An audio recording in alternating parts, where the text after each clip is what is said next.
Hey guys, GoForce9 here to bring you another one of my trash builds. Now this is my Nightblade damage mitigation tank. So this is based on one of the challenges I did previously where I tried to reduce the amount of damage I take by using skills.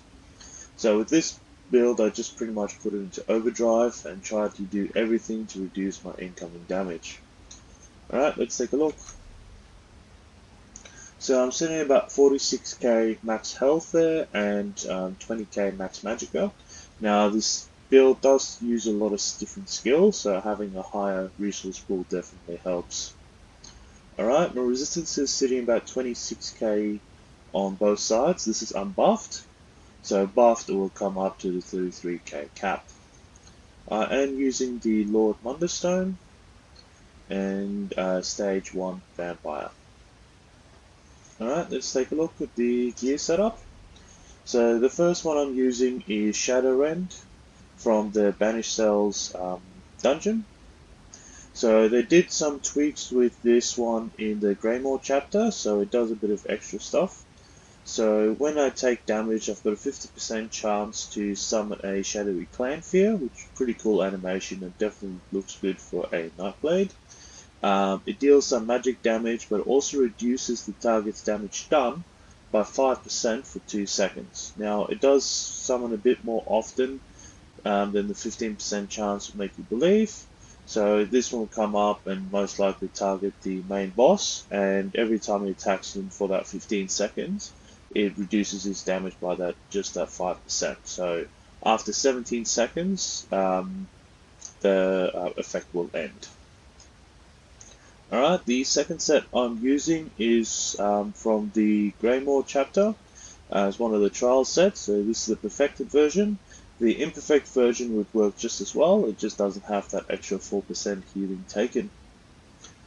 Now what it does is when I use a heavy attack, I apply Major Aegis, which reduces the damage that you take from dungeon, trial and arena monsters by 15%. Now usually this is 10 seconds, but because of the next set that I'm using, actually boosted it up to 14 seconds with a 36-second cooldown. So 1/3 uptime is not bad, very powerful buff. Also have minor Aegis at all times, which reduces my damage taken from dungeon, trial and arena monsters by 5%.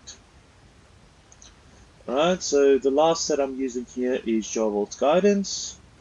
Increases the duration of major, minor, and damage shields that I apply on myself by 40%.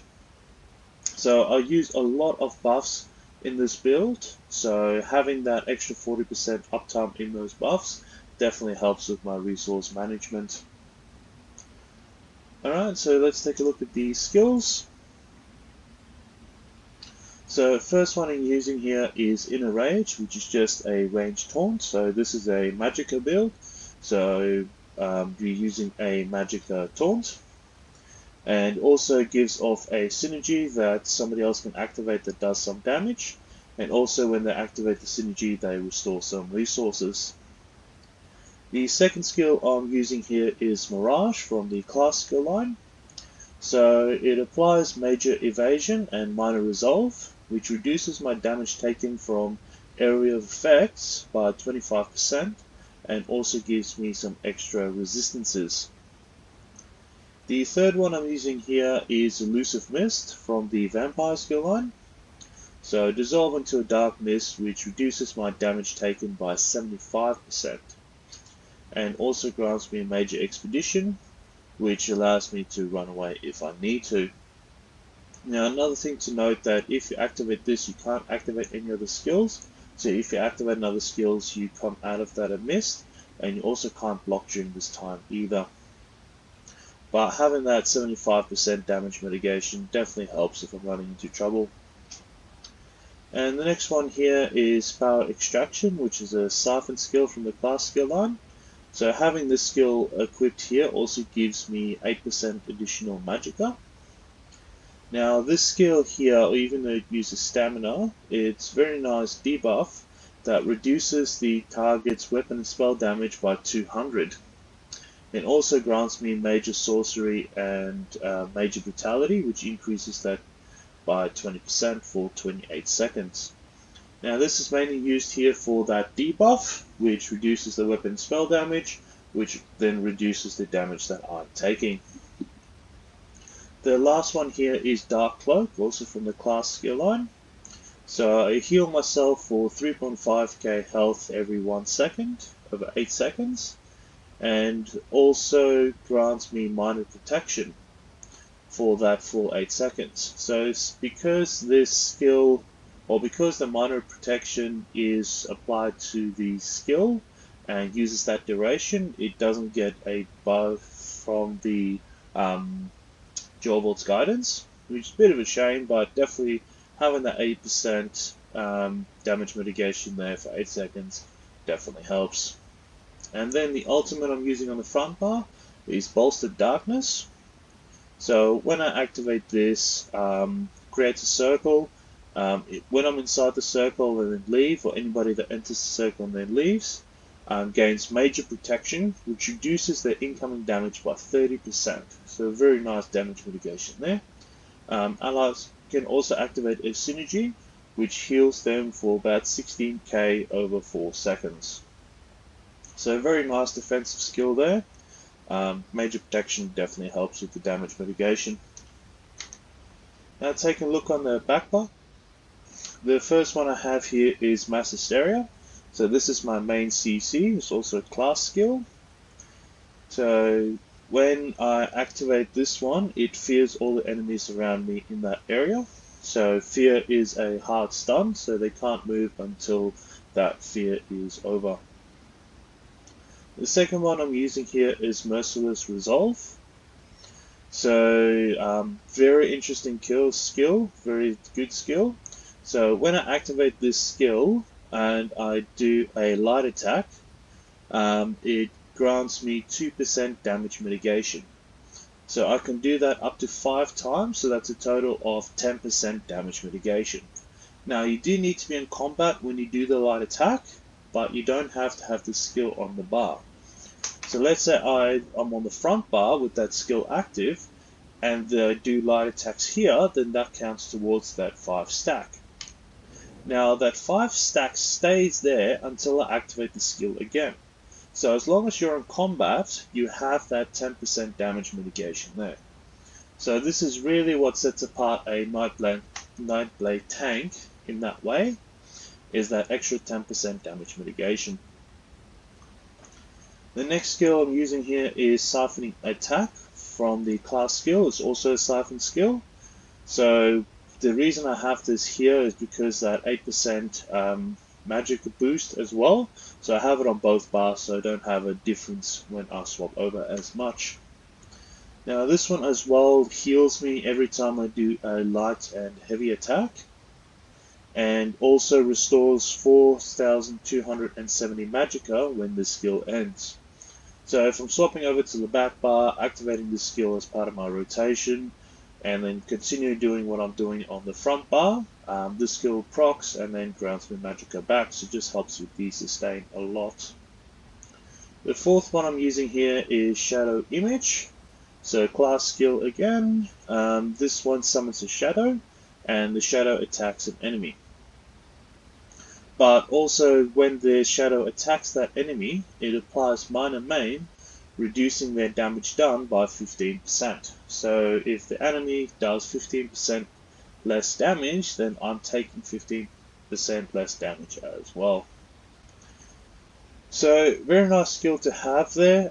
Also lasts for 20 seconds, and then the last attack then lasts for 4 seconds after that. So 24 seconds of minor maim on an enemy is very nice. And then Dark Cloak again, which is the heal.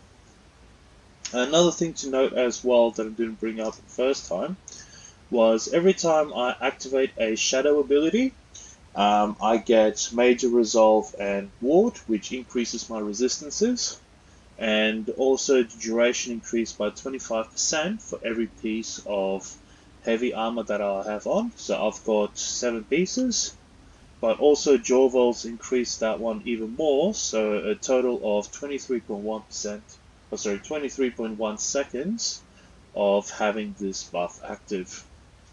So using this buff here and the minor resolve and ward here boosts me up to that 33k damage cap.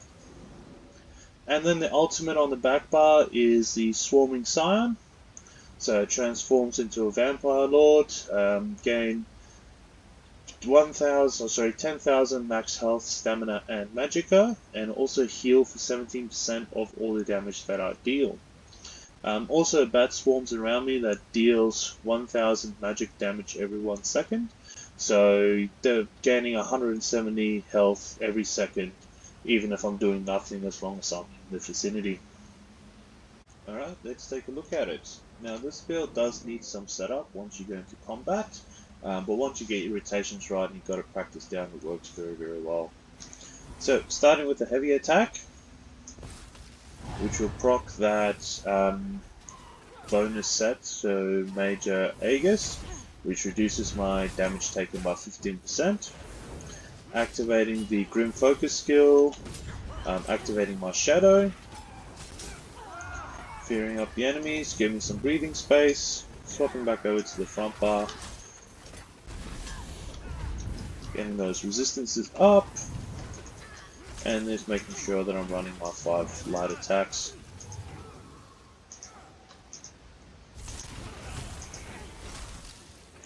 If we go over to the back bar, you can see that this skill is active, which means that I have all 5 stacks on there.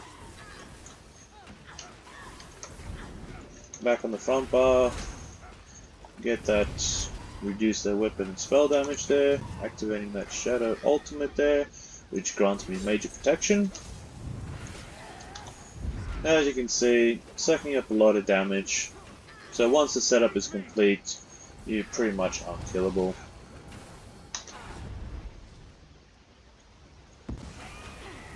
Alright, there's the Clan Fear as well. So any enemy that he attacks, they reduce their weapon and spell damage, or their damage done, by 5%. Alright guys, thanks for listening. If you like the content I'm putting out, please hit that like and subscribe. If you have any ideas for builds that I need to do in the future, please let me know in the comments down below. Take care and be safe. Bye.